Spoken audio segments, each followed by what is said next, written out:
Korupsi, penyakit yang mengakar kuat, terus menghantui Indonesia, membayangi kemajuannya. Korupsi merasuk ke berbagai sektor masyarakat, mengikis kepercayaan publik, dan menghambat pembangunan ekonomi. Dari suap kecil hingga pencurian besar-besaran, korupsi telah menjadi endemik, mengancam fondasi bangsa. Meskipun ada upaya untuk memberantasnya, Indonesia masih berjuang untuk membebaskan diri dari cengkeraman masalah yang meluas ini. Akibatnya nyata, pertumbuhan ekonomi terhambat, lembaga-lembaga melemah, dan masyarakat kecewa. Perjuangan Indonesia melawan korupsi bukanlah fenomena baru. Ini memiliki akar sejarah yang dalam, diperparah oleh budaya impunitas dan kurangnya akuntabilitas. Jatuhnya rezim Soeharto pada tahun 1998 yang ditandai oleh korupsi yang meluas, membawa harapan untuk perubahan. Namun, transisi menuju demokrasi tidak secara otomatis berarti terbebas dari masa lalu. Korupsi terus berkembang, seringkali dalam bentuk baru yang lebih canggih. Maraknya korupsi di Indonesia tercermin dalam berbagai peringkat internasional. Indeks persepsi korupsi Transparency International misalnya, menempatkan Indonesia jauh dari puncak, menyoroti parahnya masalah ini. Pada tahun 2023, Indonesia berada di peringkat 115 dari 180 negara, sebuah pengingat nyata akan jalan panjang yang harus ditempuh dalam memerangi korupsi. Peringkat yang suram ini menggarisbawahi kebutuhan mendesak akan pendekatan yang komprehensif dan berkelanjutan untuk mengatasi tantangan ini secara langsung. Salah satu aspek yang paling membuat frustrasi dalam perjuangan Indonesia melawan korupsi adalah hukuman ringan terhadap pelaku kaya dan berpengaruh. Masyarakat semakin kecewa dengan sistem peradilan yang menguntungkan segelintir orang. Kasus besar dengan hukuman minimal memicu kemarahan publik dan mengikis kepercayaan. Contoh kasusnya adalah hukuman kontroversial Harvey Moise. Moise dinyatakan bersalah atas korupsi terkait penambangan timah. Ia hanya menerima hukuman 6,5 tahun penjara. Kasus ini memicu kemarahan di kalangan masyarakat Indonesia.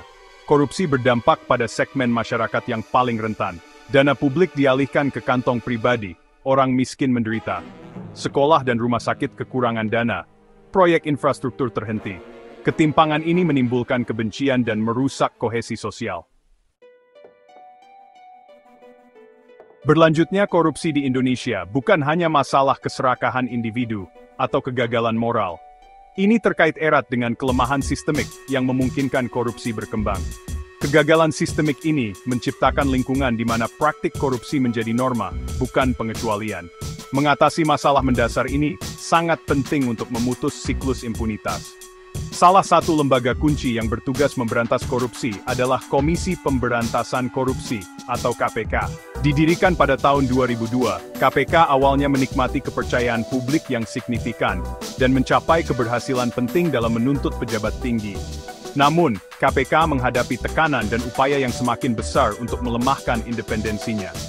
Revisi kontroversial Undang-Undang KPK pada tahun 2019, misalnya, secara signifikan mengurangi kewenangan lembaga tersebut, dan memicu kekhawatiran tentang campur tangan politik dalam operasinya.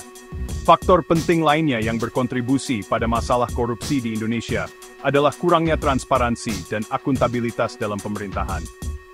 Mekanisme pengawasan yang lemah, ditambah dengan budaya kerahasiaan, memudahkan pejabat korup untuk beroperasi dengan impunitas. Akses informasi seringkali dibatasi, sehingga sulit bagi jurnalis, organisasi masyarakat sipil, dan warga negara untuk meminta pertanggungjawaban mereka yang berkuasa. Bagian 4. Krisis kepercayaan, dampak pada investasi dan pembangunan. Korupsi yang meluas di Indonesia memiliki konsekuensi yang luas, melampaui korban langsung korupsi. Ini merusak aturan hukum, mengikis kepercayaan publik pada lembaga, dan menciptakan lingkungan bisnis yang tidak dapat diprediksi. Hal ini pada gilirannya menghambat investasi asing, menghambat pertumbuhan ekonomi, dan melanggengkan kemiskinan. Investor asing yang mencari stabilitas dan transparansi seringkali waspada terhadap negara-negara yang dianggap korup.